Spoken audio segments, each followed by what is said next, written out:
Okay, hi, I'm Chef Steve Kidd, and I own a private culinary business in the San Francisco Bay Area. I do recipe development and private chef services. A little while back, I got Tony to try a couple of my new pizza recipes, and he liked them so much he asked me to do a series of videos, so that's what I'm here doing today. I'm at Mulberry Street Pizza. Chef Ted in San Rafael has just been gracious enough to let me use his kitchen to show you this. So what I'm going to do today is my patty melt pizza.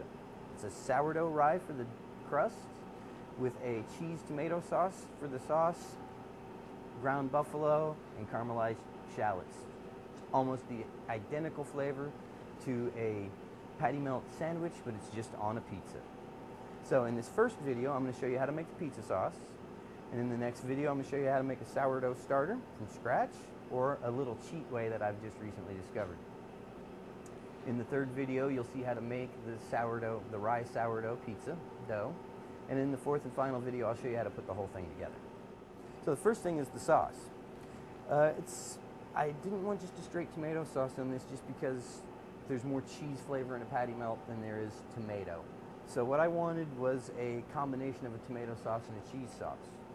So what I came up with is a really, really thick Mornay sauce that is made in a three-stage method. I don't know if you know what a Mornay is, but a Mornay starts as a roux, which is for every gram of flour, or for every 10 grams of flour, you use 6 grams of butter. That's the ratio I use for this roux.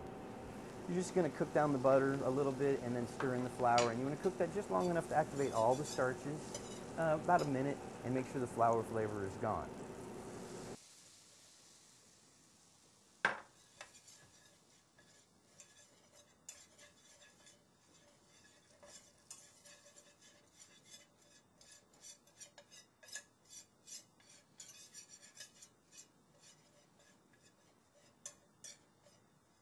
Next, with the roux still warm, we're going to add warmed milk to that to turn it into a bechamel, which is one of the mother sauces and the basic white sauce. Almost every white sauce is based on that. Now, I'm making this a real thick bechamel because we don't want too much water in the dough, or in the sauce, which then would infiltrate the dough.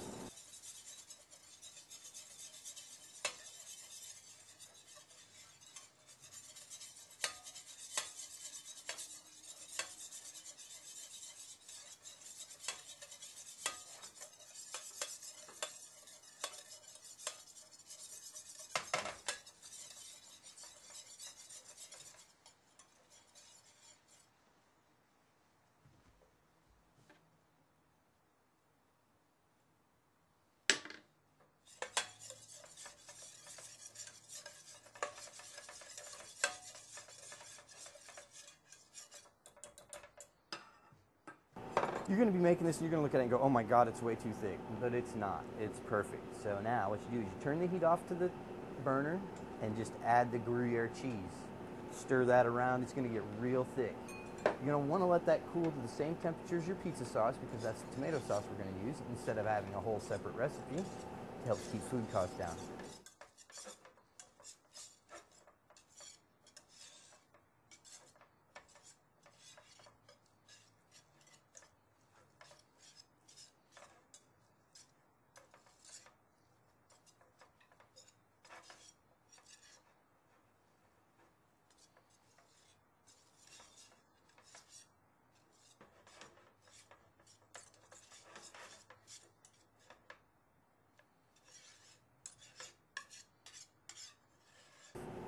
And just let that melt right there in the pan. Once it's done, transfer it to a bowl, and what you need to do is let this cool to the same temperature as your pizza sauce, because the problem is you don't want to put a hot and cold mixture together. You can break it. So now, all we have left to do is blend the two together. It's a 1-to-1 ratio. The milk in the bechamel is 100% and the roux is at 1%. So now we're going to go into doing the final tomato sauce. Just blend a 1-to-1 ratio tomato sauce to Mornay, and use an immersion blender or a food processor to process it down to a nice fine consistency. It looks really thick. It's supposed to be. And then you're done with your sauce. So that'll be that. And now we've got a great pizza sauce ready to go on our patty melt pizza.